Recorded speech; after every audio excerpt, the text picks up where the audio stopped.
Hey everyone, Warwick's here. So, just got done watching Warcraft Direct. Currently, as you can hear in the background, I have the music concert going on just to give this video a soundtrack. So that's going on my second monitor on a YouTube channel. So I did not watch this live. I watched this basically as soon as I got home from work. And I just wanted to kind of give my thoughts on some of the things that we've been seeing that came out of just specifically retail World of Warcraft, because it's the only thing I really care about on this. So I want to start with the roadmap because I think this is one of the key parts, but I'm not going to skip probably the biggest piece of news that came out of this that has nothing to do with the War Within. We are going to talk about that.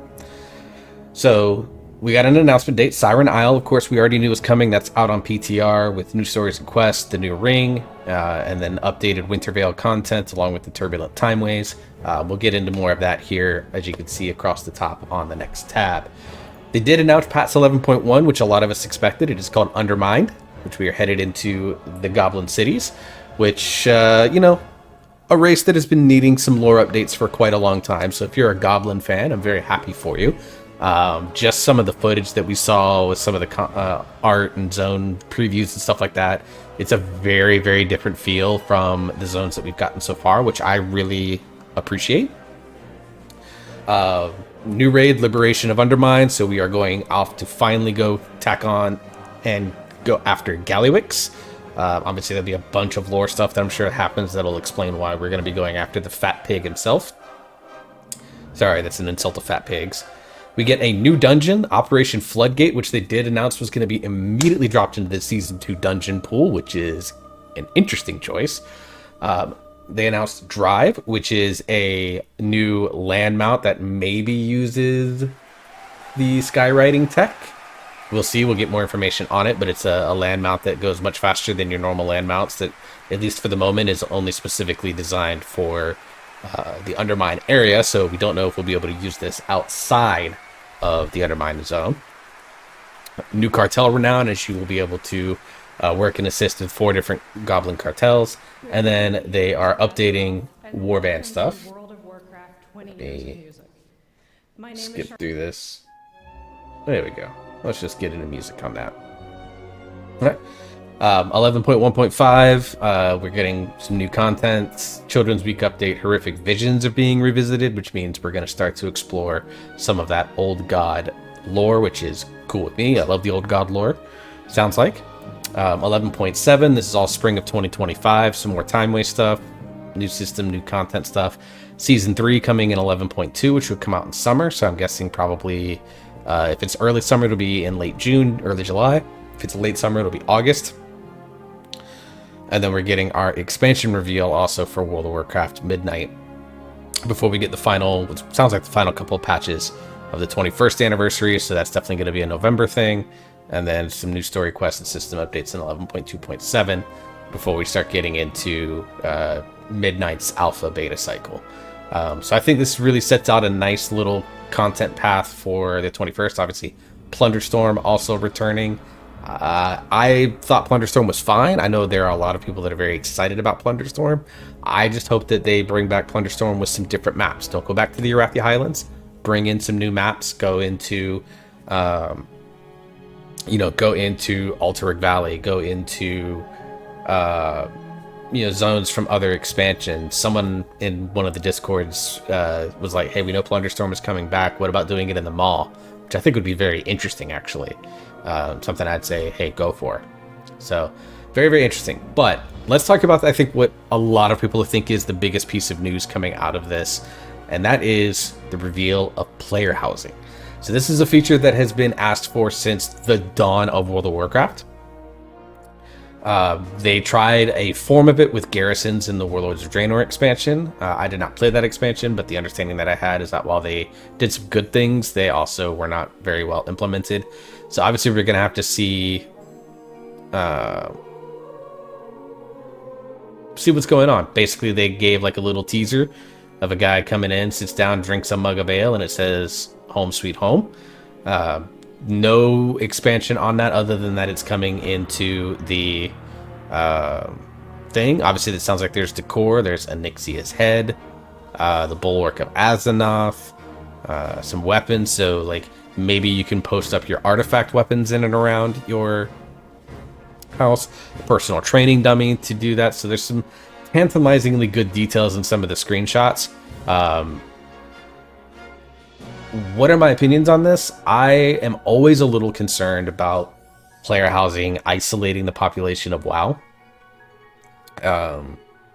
Garrisons did that in a negative way. Now, there are some games that player housing does really well for, but they do it in more, I believe, in group settings. I'm not 100% certain. Like, I know Final Fantasy XIV has housing, but they do like free company housing rather than individual player homes. I would like to see this event. I would almost prefer them to do like guild houses, where you can have all your folks with your guilds all in like one place and stuff like that.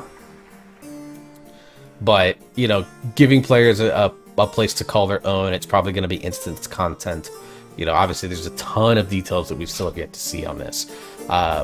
Overall, though, I'm excited. I'm very curious to see what they're going to do with this player housing concept, and how different is it going to be, and what steps they make to improve on something like the Garrison.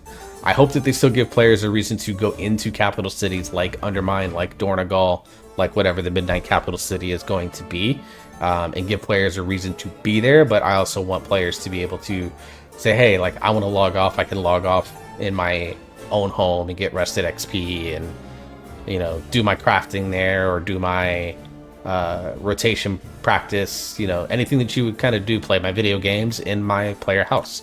So I think this is a very, very cool concept. I'm glad that they're finally finding a way to make it in. It's been, like I said, it's probably the most requested feature that this player base has had from the day WoW launched. So very, very curious. I'll say optimistically curious about it, for sure. But I know there are some people that are really, really excited. Can you bring other players in? You know, the RPers are going to be having all sorts of ridiculous stuff going on, especially the ones that like to do lewd tube type stuff. And I've already seen the joke E-Sex is going to be crazy in the player housing, for sure. Because, you know, we're all fucking children at the end of the day. But we'll see. So let's talk about the next patch. So Siren Island release date was announced as being December 17th. So that is, as I record this, about a month away or so. So this is just going to bring in all the new content that's there and brings back Plunderstorm. They're not going to do the renown track of Plunderstorm. They're going to do, basically, you earn a currency and you can spend it on whatever you want, which I think is cool. And then they'll do some prologue entry quests, like update some stuff. We'll see what happens, but you know, you now have a month until we're getting some officially new content. Hopefully this patch releases on a much less buggy form than the last one did. Alright, so let's talk about Undermined. Just the new 11.1 patch in general, then we'll hit on the raid and the Mythic Plus side of things. Alright, so Ian Hazzikos has basically said, hey, this is like a city that we haven't really seen before. Technology alchemy is going to play a big part. You're going to get plenty of explosions. Some of the initial screenshots, if you haven't seen them, go in and watch them. Click this video on Wowhead or go to the WoW Direct and find it. But getting into that, so getting into Undermine, obviously we'll have to tie Xalatath to that. They've said that they've got story plans on how what that's going to look like and things of that nature. So obviously a ton still to be revealed about it. I know they're going to do class changes, hero change, talent changes. You know, obviously new items are going to be coming in through the dungeon season pool as well as the raid. You know, we're going to get something with Gallywix and his mount. You know that's going to be a thing. Hopefully it's on like heroic. So, you know, very slim on details, but we at least know that it's going to be called the Undermine, and it's going to be releasing early next year. It looks like spring of next year, late winter, early spring. So I would wager that it's probably going to come out in early February is going to be my guess. At least now based off the timeline. Late winter, early spring makes February kind of a prime node. And that means that, you know, this raid tier will have lasted about 6 months, which I think is the plan that they're going for moving forward. The Liberation of Undermined is an 8-boss raid. I wish they would do some variation on these numbers. We've had 8, we've had 9. I'd like to maybe see them do 6, do a mini raid, or, you know, do something a little bit longer and do like 11. And they confirmed that Gallywix is the final boss on this dungeon. Some of these screenshots, again, go look at them. Like, this is a very colorful city. You're getting, like, this screenshot right here just, like, indulges Gallywix's fortunes and narcissism. Is back, just like almost the first thing that I thought of was a place like Cantobite from the Star Wars universe. So we'll see what this happens. Obviously, we know one boss in there, and that's Gallywix. I imagine this is going to probably end up being a boss as well, if not part of Gallywix's fight. And Gallywix himself, of course, being there. I'm sure like something like this could be a potential mount. Like there's just all sorts of possibilities that we've got with this. But another 8-boss raid, which is probably a pretty decent number, but I'd like to see some variation on it. I'll be curious to see what this is going to look like as we start to learn more about it over the course of the probably the next couple of months, really. And then they announced a couple of things about Season 2. So Season 2 for Mythic Plus is going to get, of course, the new dungeon that we mentioned, Operation Floodgate, which is right here. And they went ahead and announced, given that this is a heavy goblin-themed patch, that, of course, a dungeon that should make a return to the dungeon pool is probably one of my favorite dungeons ever, and that is the Motherlode from Battle for Azeroth. Now, my hot take on this is that Battle for Azeroth had amazing dungeons. Siege of Borealis is probably the worst one, but even something like King's Rest is good enough. Like, to me, though, a lot of people talk about Freehold and they talk about Underrot as being like all-time great dungeons. To me, the best dungeon that this expansion provided us was Motherlode. So I am extremely happy that this is back in. Obviously, we'll have to see what tweaks and adjustments they make, but it's still possible that it could be ruined. But I love the Motherlode. I am so happy to see it return. And so we're going to getting that. We're getting this new Operation Floodgate dungeon, which apparently is not available on normal. So you can only do this on Heroic, Mythic, and Mythic Plus difficulties. So it's going to be very interesting to get a dungeon that basically on the first day of the patch, you can jump in and immediately get it in keys, and you basically spend your time in a key figuring out all the mechanics. Now, I imagine a lot of people will probably end up obviously testing this on PTR. They're going to throw it out there. For me, I probably won't do a lot of PTR stuff with it. I'm probably going to go into a 0 of it just to kind of get an idea of what these mechanics are. But I like that they're bringing in a dungeon and immediately throwing into a new pool. It's been a while since, outside of Mega Dungeons, that Blizzard has introduced a new dungeon mid-expansion. So the fact that they're doing this, I think is amazing. Like, it is so cool to see them introducing dungeons mid-expansion again, like they used to do back in the olden days. You know, in Dragonflight, we knew all 8 of the dungeons. They didn't introduce any new ones throughout the patch cycles. In Shadowlands, we got our Mega Dungeon in Tazavesh, but, you know, in Dawn of the Infinite was the same. But they didn't really introduce anything new. We had the same 10 dungeons, basically, for the entire expansion. Same goes for BFA. There was no new dungeons outside of Mechagon introduced. Legion, it was, I believe, the same way. I didn't play Legion, but for the expansions that I've been around for in the modern age of WoW, you know, it's been 8 dungeons stagnant the whole time, a Mega Dungeon that gets split into 2. Now all of a sudden, we're getting new dungeons put in here. Are we still getting a Mega Dungeon in 11.2? Does this end up with, or are they putting in a new dungeon in mid-season 3 that's going to get thrown right into the dungeon pool? Like, there's all sorts of possibilities here, and I think that that's really interesting. Of course, we also know that we are going to be getting the other 4 dungeons already in Cinder Brometery, Dark Flame Cleft, the Rookery, and Prior of the Sacred Flame. Now, from my experience playing these on Heroic Week, Dark Flame Cleft is going to need some big tweaks, in my opinion.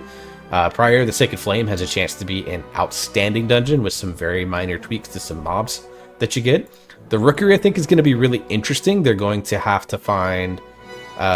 it's a very linear dungeon, so they're going to have to find ways to make mechanics in that dungeon interesting in order to be able to do it, and you're going to have to be very careful with how they organize trash counts. Cinder Brometery has a chance to be one of the more interesting dungeons because you have your choice of left or right, much like Stone Vault does. You can go left or right after you defeat the first boss. How do groups play around that? And then how do some of those bosses scale? Because the bosses in Cinder Brew are all nasty pieces of work. So it's going to be very, very interesting to see how these 4 dungeons play out. Motherlode, again, I've talked about it enough. And then Operation Floodgate, we don't know enough about. Then we still have 2 dungeons that we have yet to learn about. So on the whole, right now, I would say that I'm much more excited about the Season 2 dungeon set than I have been about the Season 1 dungeon set. I was very much on the record, and I've got videos on the channel, go back and find them, where the Season 1, particularly the 4 non-War Within dungeons, I thought were very poor choices. Necrotic Wake still has its problems, particularly on the 3rd and 4th boss. Siege of Morales is still pretty bad overall. I just still don't think it was a good choice to bring back.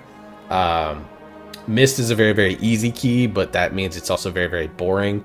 And there are some places where it's overtly punishing for no reason, particularly with how you deal with the maze, and if you don't have any herbalist or the races for your skips and stuff. And its trash count is still very bizarre in there. If you don't do some stupid pull through the wall techs, if you just play without pulling through the walls and mists, you end up short on your count by the time you hit Tredova, unless you go way out of your way to like kill a bunch of extra stuff. And then Grim Batal is like okay. The 3rd boss is kind of dumb. The trash leading up to the 4th boss is extremely dumb. And the 4th boss gets very dumb because it's kind of too many tentacles. But so overall, like, the dungeons are fine. Like, this pool has been okay. But so far, at least, I'm much more excited about this. Dark Flame Cleft to me is the biggest red flag, because those last 2 bosses are just very not fun to play, with darkness mechanics making it so that they take a bunch of reduced damage and stuff like that. If they either make the candle mechanic a little less punishing or put more ways to refill it in there, then I think that solves some of the problem. But overall, like, that's a dungeon that I think we have to be very, very mindful of. But the other 3, I think, are in a pretty good place, outside of some small tweaks that you need to just fix for damage scaling purposes. And then, again, Motherlode, to me, is a piece de resistance type dungeon. So yeah, that kind of covers the biggest things that we got out of the Warcraft Direct, at least for retail World of Warcraft. Obviously, still a ton of information that's going to be revealed over the course of the rest of 2024 and into early 2025. Obviously, we'll be keeping up very big on class changes as we go through that. Obviously, Monk, Evoker, I've been playing a ton of Rogue and really, really enjoying it as well. And just kind of keeping up with those classes and kind of seeing how things play out. So let me know what you guys thought about Warcraft Direct, or if there's anything else with the other games that you're excited about. Again, I didn't really pay attention too much to the other games because I don't really play them. But if there's anything that you're excited about, throw it down in the comments. Let's talk about it. Let's have some fun. Let's get excited and celebrate 20 years of WoW, 30 years of the IP as a full.